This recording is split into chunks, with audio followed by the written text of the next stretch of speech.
எனக்கு வந்து ரொம்ப வந்து கிரேட்ஃபுல்லாக வந்து பண்ண வச்சுருக்காரு. ஸோ அதுக்கு ரொம்ப ரொம்ப தேங்க்ஸ்.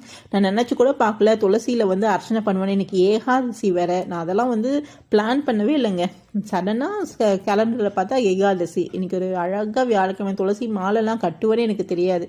அழகாக முல்லை வந்து ஆக்சுவலி சும்மா சொன்னேன் கிடைச்சா வாங்கிட்டு வாங்கன்னு வீட்டில்.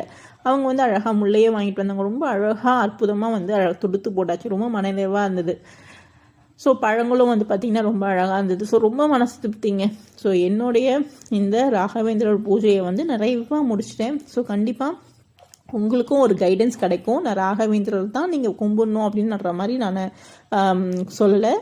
உங்களுடைய லைஃப்பில் ஏதாவது ஒரு குருன்ற ஸ்தானத்தில் கண்டிப்பாக ஒருத்தர் உங்களை நோக்கி வருவாங்க. நீங்கள் வந்து ஜஸ்ட்டு நீங்கள் உங்களை சுற்றி நடக்கிறத பற்றி எதை பற்றியும் கவலைப்படாமல், ஏன்னா நம்ம ஜெயிக்கிறோம் தோக்குறோன்றது வேற. நம்ம நிறைய படத்தில் இந்த டயலாக் கேட்டிருப்போம்.